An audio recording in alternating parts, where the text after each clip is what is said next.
We start today, overcast skies, a little bit chilly, and it's my last day on the boat. Heading from Napton Junction towards Braunston Tunnel, then the Braunston Lock flight, and the hire firm is just at the bottom.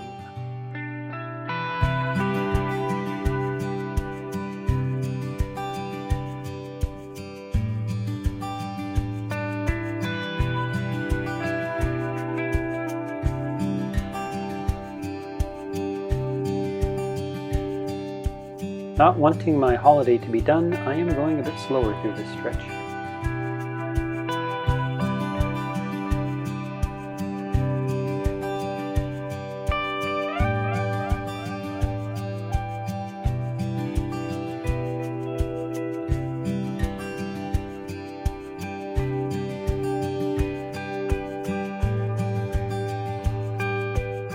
Looks like the CRT is fixing the towpath and the canal side here.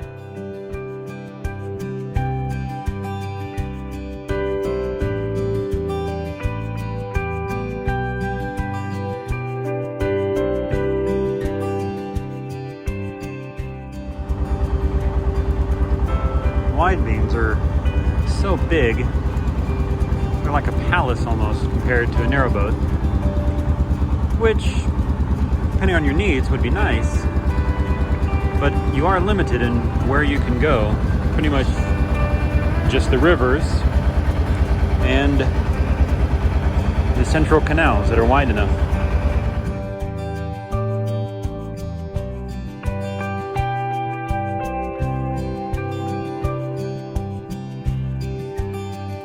These offside moorings here do look pretty nice.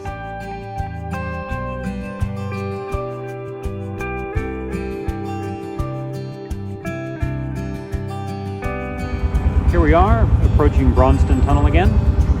If we remember, on Monday we came through in the other direction, came out this end, now heading back in. Unlike the Blissworth Tunnel, which we went through a few days ago, while the Blissworth is long and straight, this one is a bit shorter and bendy. So while we enter the tunnel, we will have no sight of the finish. The bends also make it a bit more exciting as you pass boats coming the other direction.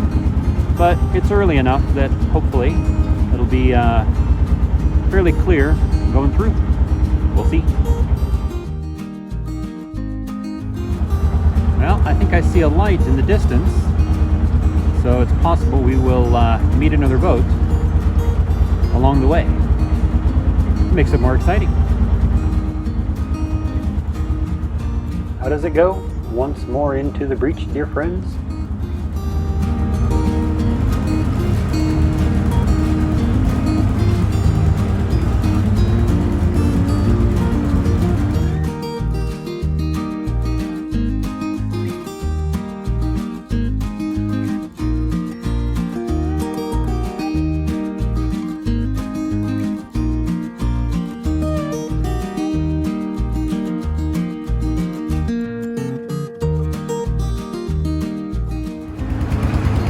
I really do enjoy a tunnel. Probably similar to how I enjoy caves and such, exploring underground. Such a hidden part of our normal existence is underground. So the opportunity to explore it is just fascinating.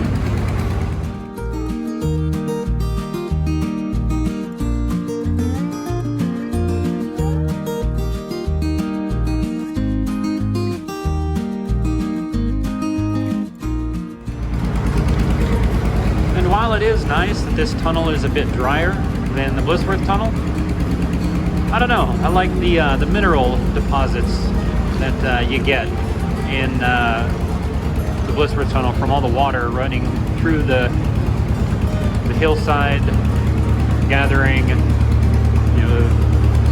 whatever, and then as it drips through, all the shapes and colors are just pretty and amazing. Here, where it's drier, you don't get as much of that. On the other hand, it's also nice not getting rained upon when you're underground. So guess you got to decide which do you prefer.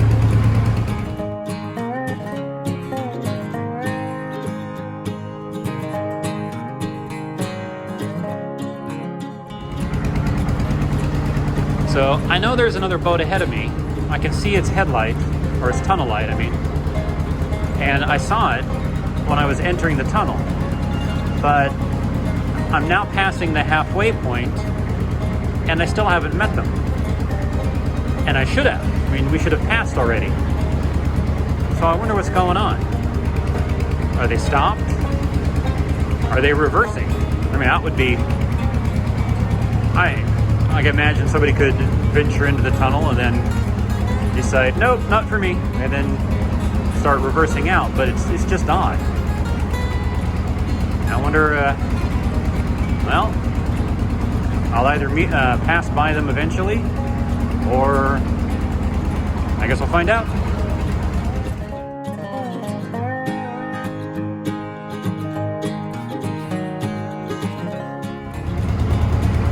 We now have a new, much brighter light ahead of me coming this way. So it would appear that a boat started coming into the tunnel and then reversed out. I wonder if they just kind of wanted the underground experience, or... odd.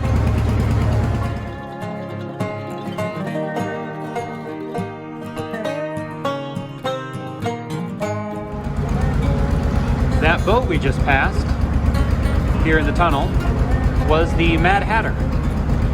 You might remember we passed that a few days ago. It was moored up on the side of the canal. So, fun.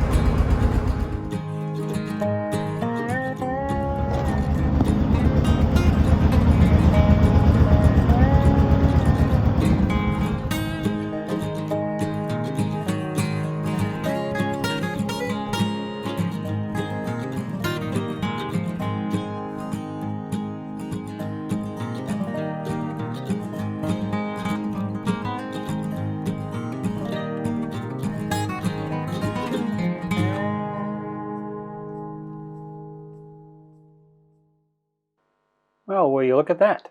It's my lock pals from yesterday.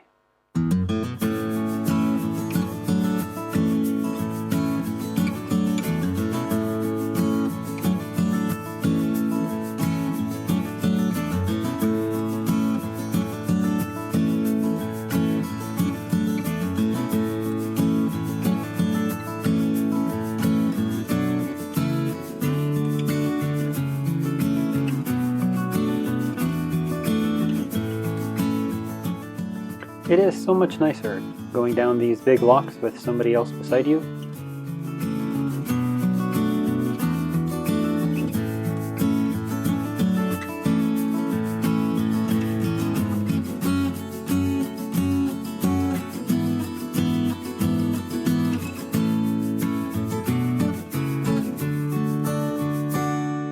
Makes the trip down so much smoother for the boat.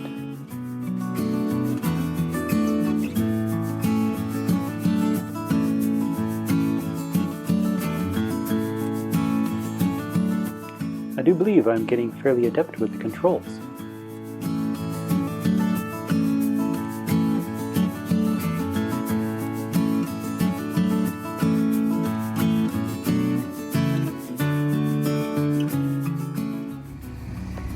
Well, my lock pals from yesterday waited for me, and now we're going down the Braunston lock flight together. This is what the boat looks like inside the lock.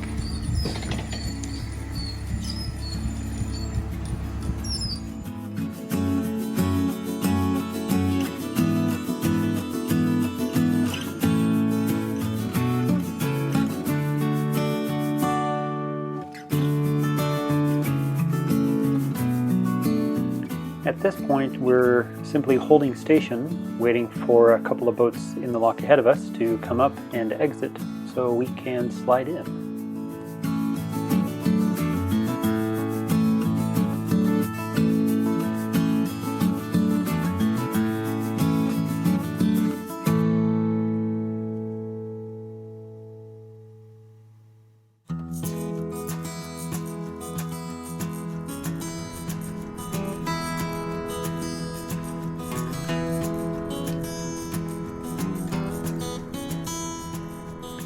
The water coming through the paddles out of the lock does create quite the maelstrom below the lock.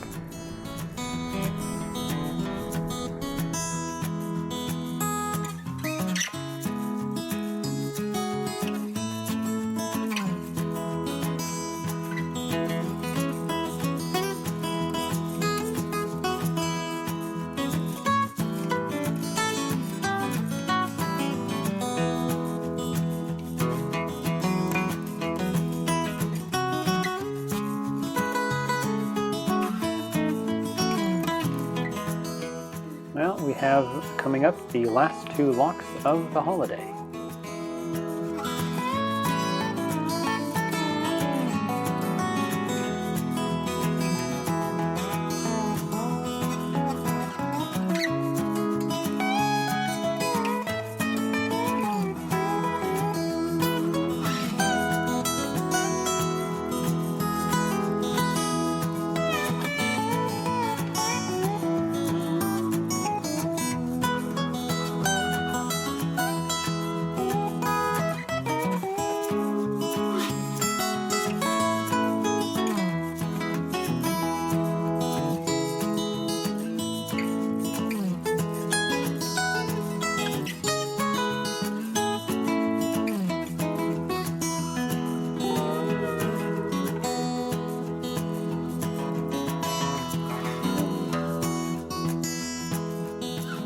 On the left here is the hire firm, while I will be returning the boat tomorrow.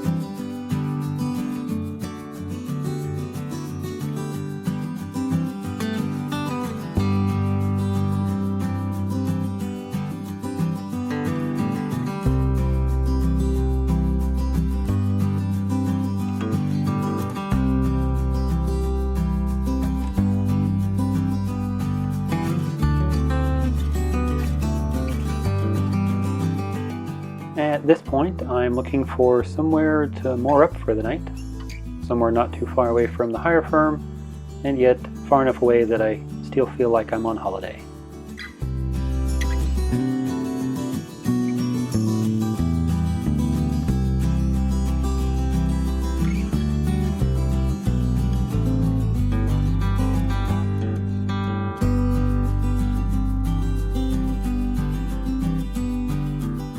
The week sure has flown by. It's hard to believe how much has happened in such a short time.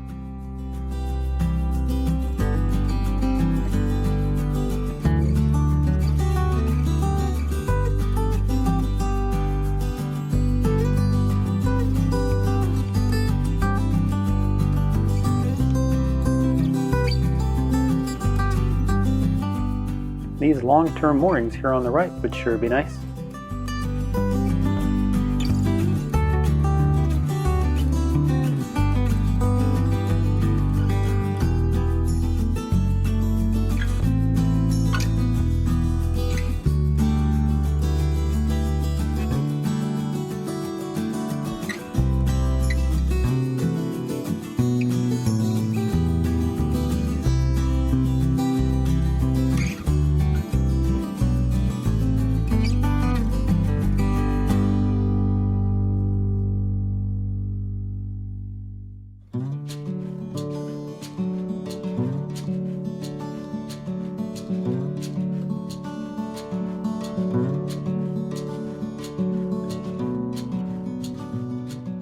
Well, while the boat has been an interesting experience, sleeping on the couch, bed would have been nicer.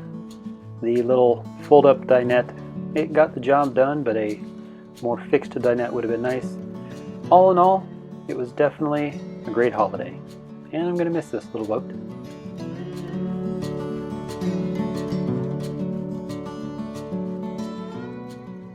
So it is the the afternoon of Friday, which is my last full day on the boat. Tomorrow morning, I return the boat to the hire firm, which means I'm actually just moored up a very short distance from the hire firm. So I'm probably not going to record anything tomorrow. Today will probably be the last day of video and vlogging, but it was a good day. I set off, as the video shows, I set off. Conveniently, my lock partners from yesterday, they had set off just shortly before I did, went through the tunnel, and got to the locks to find out that they had been waiting for me to go down the locks with me again. Very kind, just being that I'm a solo boater, still kind of getting used to everything. Plus, with the double-wide locks, it's always easier to do those with, fill the lock with both as much as you can. That way, when you go down, it goes more smoothly. There's less flying around inside the lock. So, but we made it through, and pretty good time. There was a boat in front of us that they were going down solo. They decided to let us, by, which was very kind. They didn't have to do that, but they very kindly let us have a lock. There was a few boats coming up, so it ended up with really good timing. Made it through fairly easily, very little incident. And then I poodled along for a bit, went through, took a left through the double arch bridge onto the, if I was good at this, I would know which canal I got onto. But it's the one that takes you to Oxford and Birmingham and such. I hadn't planned to go very far. I really just wanted to go down to the first turning circle, or a winding hole, and then come back and moor up. Just because, I really don't want to be that far away. Tomorrow morning, I want to be able to just kind of be, be a comfortable, simple morning. Get ready, return the boat with very little stress or hassle. So, but I got here, moored up, headed it, took a shower just to feel, clean. Because again, you got to run the boat in order to get heat in hot water. At least on this boat, there are, on larger boats, more typical live-aboard narrow boats. This is more of a holiday boat, and just the shortness of it, the size, it would be living on here would be doable with a few modifications. It wouldn't be too bad, actually. I gotta say, I would say that the boat itself is it's very comfortable. Being so short makes it, I would say it's probably harder to keep it going in a straight line because it's so short.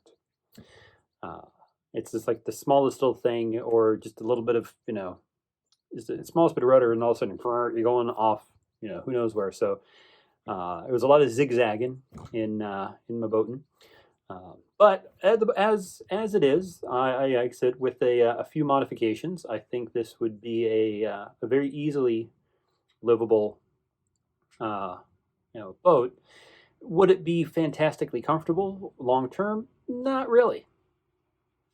Just because it is so short. The fact that you don't have a dedicated dining area, you just got basically a little folding table that's also right in front of the couch.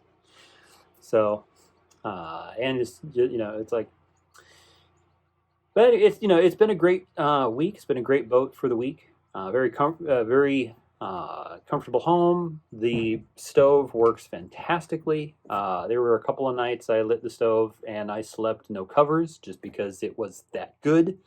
That was no covers, windows open. In fact, there was one night I had the front doors open. I had the back hatch open, and I'm sitting here in my pants and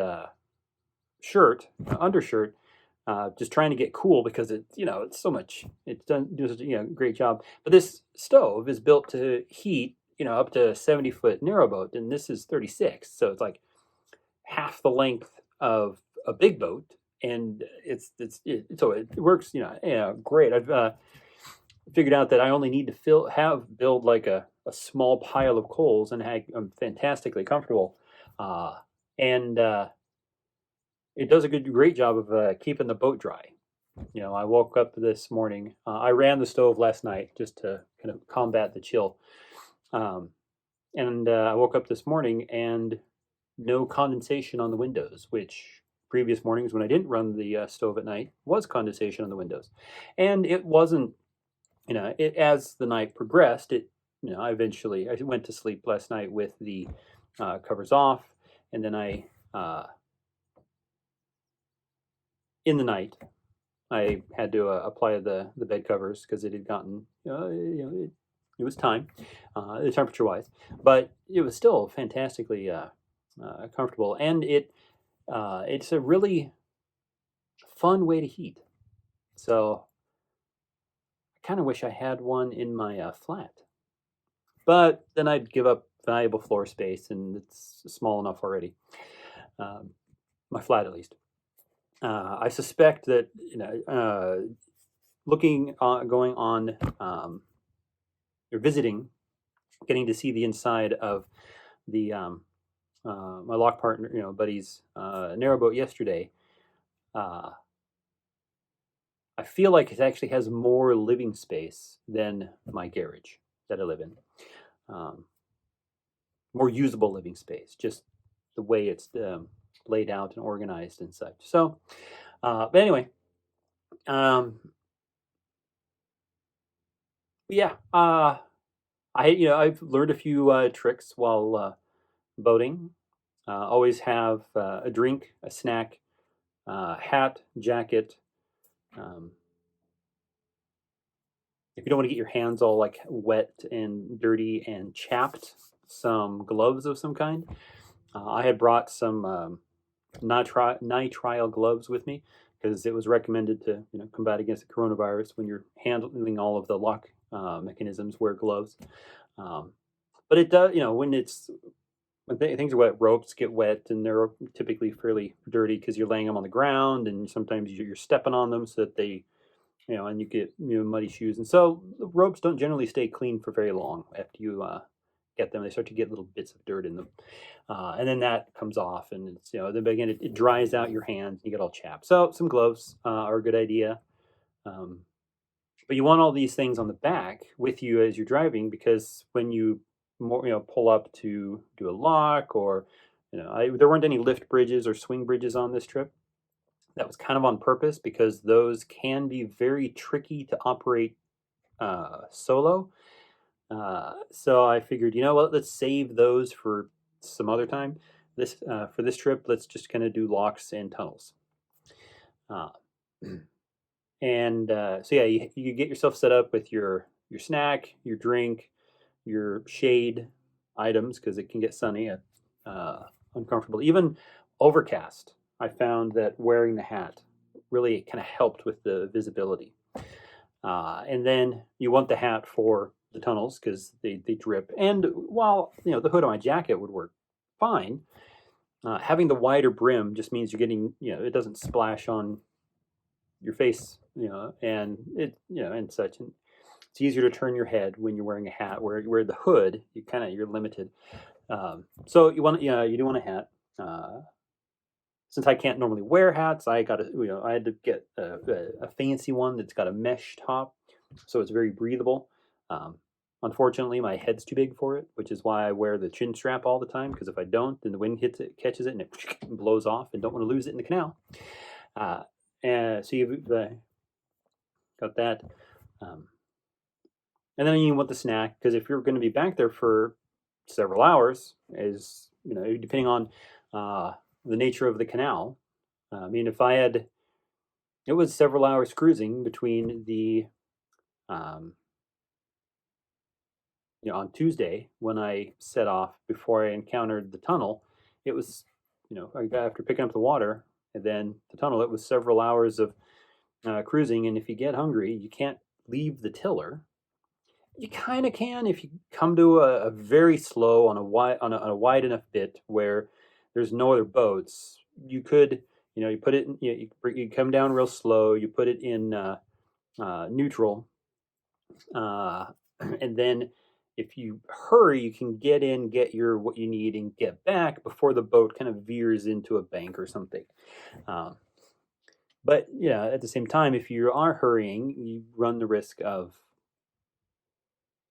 injuring yourself because you got steps, and if it's drizzling, the floor, your shoes or whatever will be wet. The floor you're standing on will be wet, and you slip, and and then so I'm gonna kind of just you figure out after the first couple of days what you want with you on the back of the boat for uh, and your map book. I tell you, the first couple of days I kept forgetting to put the map book back there with me, so I stopped storing them in the front, and I would just store them back there, uh, where I would need them the most, which was while I'm cruising.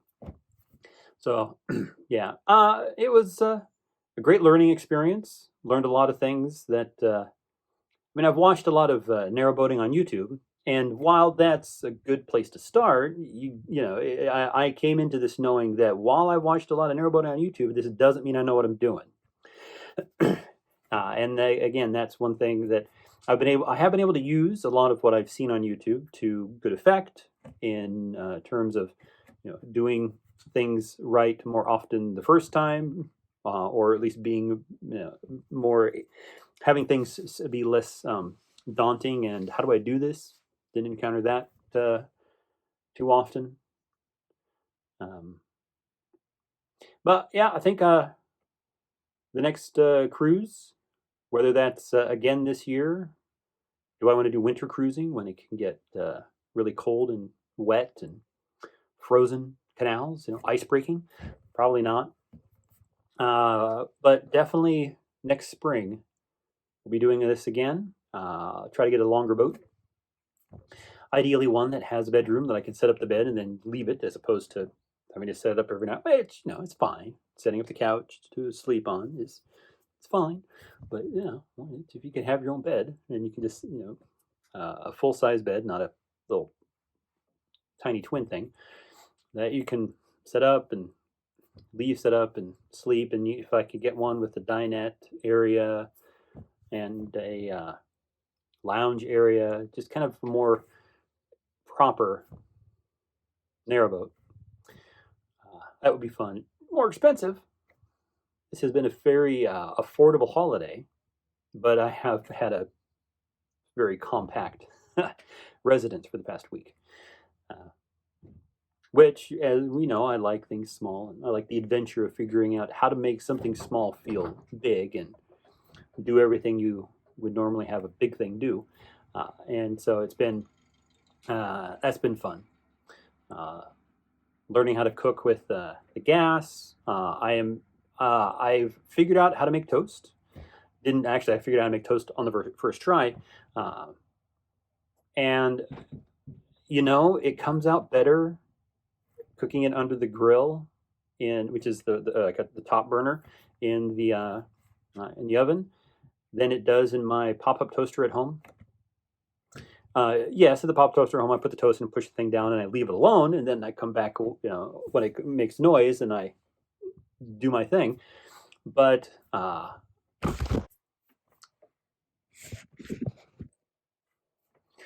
like the toast that I get out of the grill better than I get out of the pop-up toaster. So makes me kind of wish I had a gas at home, but they didn't want to have to pay. Here in the UK, the only people who are allowed to install gas are people who are certified and licensed to do so. Just because of the danger factor. A homeowner can't install a gas line and hook it up to an appliance because it's too dangerous. But the electric and the water, that was all stuff that they could do. So that's why I'm all electric in my flat. Even though they have gas in the house, I'm all electric in the flat. And it's fine. It works. It's just not as convenient. Anyway, I'll finish this here. Once again, it's been a great week. Has been a very relaxing week, even though there's work to do, but it was good work. Uh, I'm definitely going to have to do this again at the earliest convenient opportunity. And just got to figure out where's my next holiday.